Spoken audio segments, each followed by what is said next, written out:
Daniel 2. O sonho de Nabucodonosor. E no segundo ano do reinado de Nabucodonosor, Nabucodonosor teve sonhos, e o seu espírito se perturbou, e passou-se-lhe o sono. Então o rei mandou chamar os magos, os astrólogos, os encantadores e os caldeus, para que declarassem ao rei os seus sonhos, os quais vieram e se apresentaram diante do rei. E o rei lhes disse: Tive um sonho, e para saber, o sonho está perturbando o meu espírito. E os caldeus disseram ao rei em siríaco: Ó rei, vive eternamente. Dize o sonho a teus servos e declararemos a interpretação. E respondeu o rei e disse aos caldeus: A coisa me tem escapado. Se não me fizerdes saber o sonho e a sua interpretação, sereis despedaçados e as vossas casas serão feitas um monturo. Mas se vós me declarardes o sonho e a sua interpretação, recebereis de mim dádivas, recompensas e grande honra. Portanto, declarai-me o sonho e a sua interpretação. Responderam segunda vez e disseram: Diga ao rei o sonho, e seus servos daremos a sua interpretação. Respondeu o rei e disse: Percebo muito bem que vós quereis ganhar tempo, porque vedes que o assunto me tem escapado. De maneira que, se não me fizerdes saber o sonho, uma só sentença será a vossa, pois vós preparastes palavras mentirosas e perversas para as proferirdes na minha presença.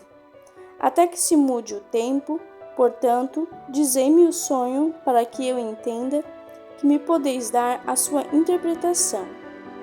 Responderam os caldeus na presença do rei e disseram: Não há ninguém sobre a terra que possa declarar a palavra ao rei, pois nenhum rei há, grande ou dominador, que queira coisas semelhantes de algum mago, ou astrólogo, ou caldeu.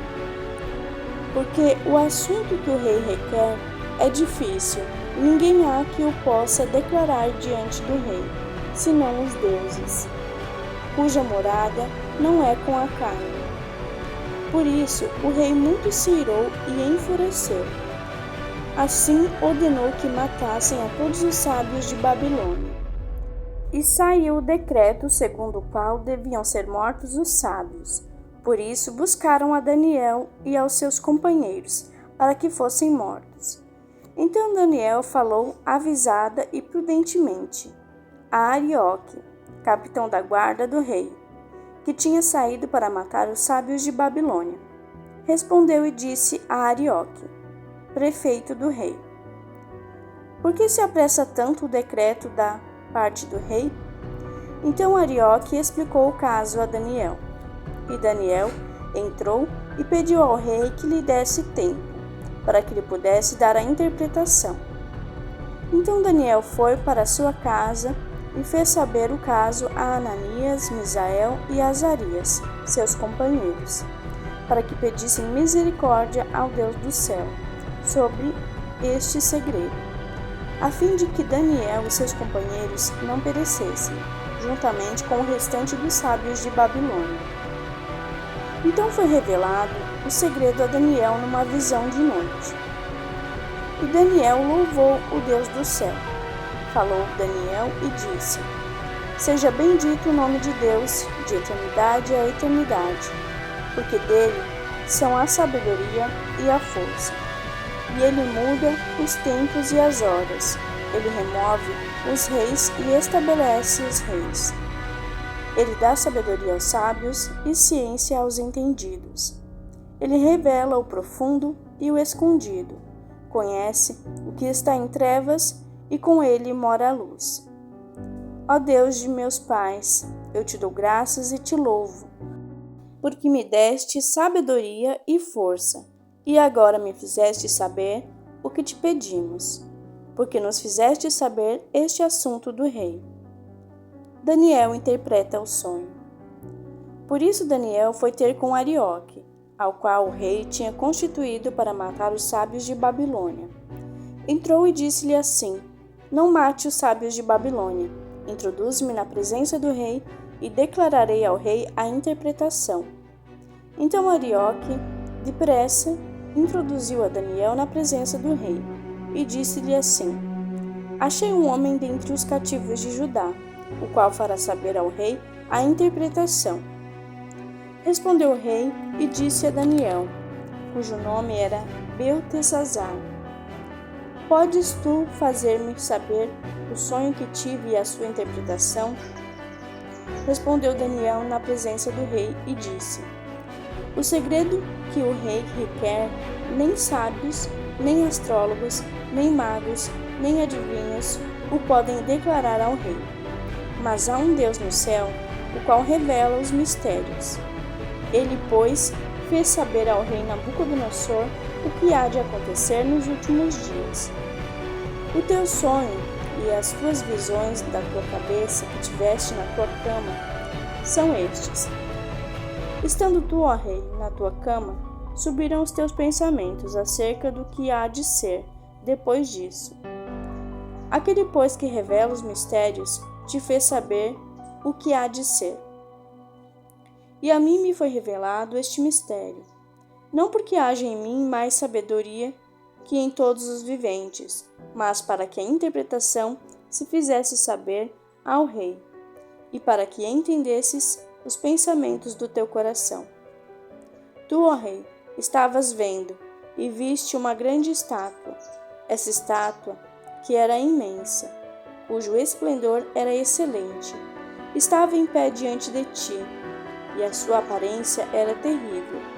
A cabeça daquela estátua era de ouro fino, o seu peito e os seus braços de prata, o seu ventre e as suas coxas de cobre, as pernas de ferro, os seus pés em parte de ferro e em parte de barro.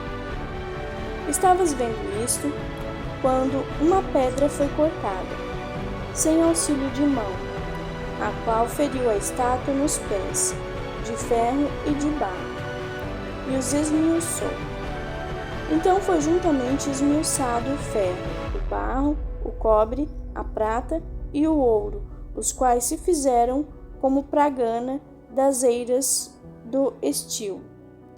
O vento os levou, e não se achou lugar algum para eles, mas a pedra que feriu a estátua se tornou grande monte, que encheu toda a terra. Este é o sonho.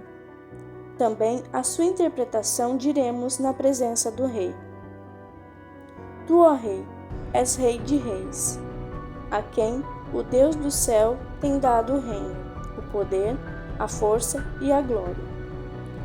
E onde quer que habitem os filhos de homens, na tua mão entregou os animais no campo e as aves do céu, e fez que reinasse sobre todos eles. Tu és a cabeça de ouro. E depois de ti se levantará outro reino, inferior ao teu, e um terceiro reino de bronze, o qual dominará sobre toda a terra. E o quarto reino será forte como o ferro, pois como o ferro esmiuça e quebra tudo, como o ferro que quebra todas as coisas, assim ele esmiuçará e quebrará em pedaços. E quanto ao que viste dos pés e dos dedos, em parte de barro de oleiro, em parte de ferro, isso será um reino dividido. Contudo, haverá nele alguma coisa da firmeza do ferro, porquanto viste o ferro misturado com barro de lodo. E como os dedos dos pés eram em parte de ferro e em parte de barro, assim por parte o reino será forte, e por outra será frágil. Quanto ao que viste do ferro misturado com barro de lodo, misturar-se-ão com semente humana, mas não se apegarão um ao outro, assim como o ferro não se mistura com o barro.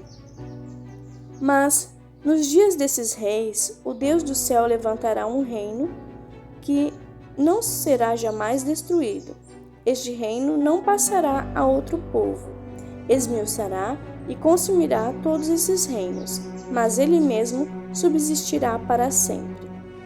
Da maneira que viste que do monte foi cortada uma pedra, sem auxílio de mãos, e ela esmiuçou o ferro, o cobre, o barro, a prata e o ouro, o grande Deus fez saber ao rei o que há de ser depois disto.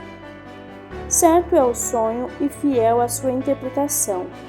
Então o rei Nabucodonosor caiu sobre a sua face e adorou a Daniel, e ordenou que lhe oferecessem uma oblação e perfumes suaves.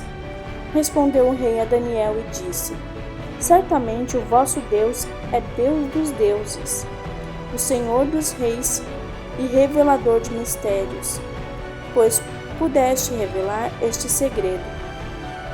Então o rei engrandeceu a Daniel e lhe deu muitas e grandes dádivas, e o pôs por governador de toda a província de Babilônia, como também o fez príncipe dos prefeitos sobre todos os sábios de Babilônia. E pediu Daniel ao rei, e constituiu ele sobre os negócios da província de Babilônia a Sadraque, Mesaque e Abednego, mas Daniel estava à porta do rei.